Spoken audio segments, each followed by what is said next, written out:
Au Mali, la Cour constitutionnelle a entériné vendredi les plus de 96% de oui en faveur de la nouvelle constitution. Le taux de participation globale s'est élevé à 38,23%, a indiqué la Cour qui a rejeté l'ensemble des recours. Environ 8,4 millions de Maliens étaient appelés le 18 juin à dire oui ou non au référendum pour ou contre l'adoption d'une nouvelle constitution. Cette nouvelle constitution renforce les pouvoirs du futur président. Il s'agit de la 4e constitution après celle de 1992, 1974 et de 1960.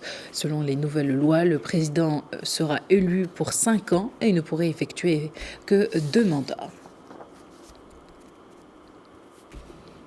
Durant 24 heures, le président de la transition, le colonel Assimi Goïta, va procéder à des lancements de travaux et d'inauguration dans la ville de Kayes, à la frontière avec le Sénégal. Notre correspondant à Bamako, Mohamed Danyoko, est sur place. Regardez.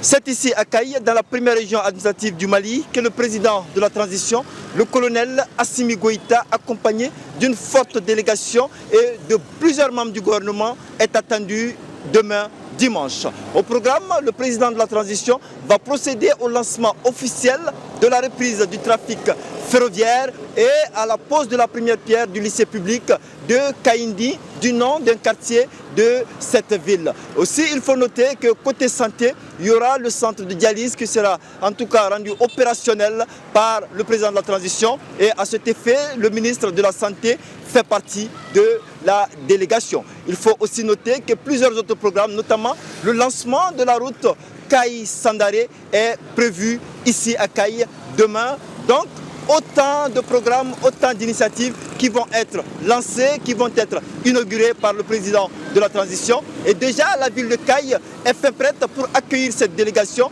et rendre la fête plus belle. Tout juste derrière moi, vous pouvez voir les affiches, les banderoles à l'effigie du président de la transition et aussi des femmes et des jeunes qui sont en train d'assainir la ville en attendant ce grand rendez-vous.